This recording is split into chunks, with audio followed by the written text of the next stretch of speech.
Custard ഉണ്ടാക്കി നോക്കിയെന്ന് വിശ്വസിക്കുന്നു. ഈ വർഷത്തെ ആദ്യത്തെ ചക്ക കിട്ടിയിട്ടുണ്ട്. സോ നമുക്ക് ഒരു ചക്ക കൊണ്ടൊരു ചക്ക ജ്യൂസ് ഉണ്ടാക്കാം. അപ്പോൾ നമുക്കിനി വീഡിയോ എടുക്കാം. ചക്ക ഞാൻ ക്ലീൻ ചെയ്ത് വെച്ചിട്ടുണ്ട്, ഓരോരോ പീസാക്കി വെച്ചിട്ടുണ്ട്. നമുക്കിനി ഇതിനെ ചെറിയ ചെറിയ പീസസാക്കി കട്ട് ചെയ്തെടുക്കാം. എന്നാലാണ് മിക്സിയിലിട്ട് അടിക്കുമ്പോൾ നല്ലൊരു കൺസിസ്റ്റൻസിയിൽ ജ്യൂസായിട്ട് കിട്ടുള്ളൂ. അത് കാരണം ഇനി ഇതിനെ ഞാൻ ചെറിയ ചെറിയ പീസാക്കി വെച്ചിട്ടുണ്ട്. ഇനി നമുക്കിതൊരു മിക്സിയിലേക്ക് ഇടാം. മിക്സി ജാറിലേക്ക് ഇട്ടു. അപ്പോൾ ഞാൻ വെള്ളത്തിന് പകരം പാലാണ് ഒഴിച്ചു കൊടുക്കുന്നത്. പാലൊഴിച്ചു കൊടുത്ത ഒരു പ്രത്യേക ടേസ്റ്റാണ്.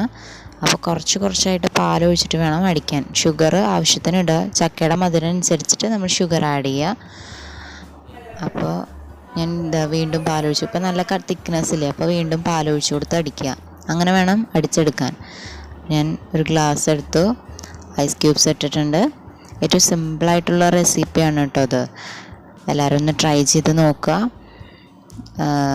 പിന്നെ ആ ജ്യൂസ് ഞാൻ ഒഴിച്ചു കൊടുത്തു, ചക്ക ജ്യൂസ്. ഞാനിനി അടുത്തെന്താ ചെയ്യാൻ പോകണമെന്ന് വെച്ചിട്ടുണ്ടെങ്കിൽ ഇതിലേക്ക് ചക്കയുടെ ചെറിയ കുറച്ചും കൂടെ നമ്മൾ കട്ട് ചെയ്ത് വെച്ചില്ലേ, അതിനേക്കാളും കുറച്ചും കൂടെ ചെറിയ പീസസ് ആക്കിയിട്ട് ഇതിലേക്ക് ഇട്ട് കൊടുക്കുകയാണ്.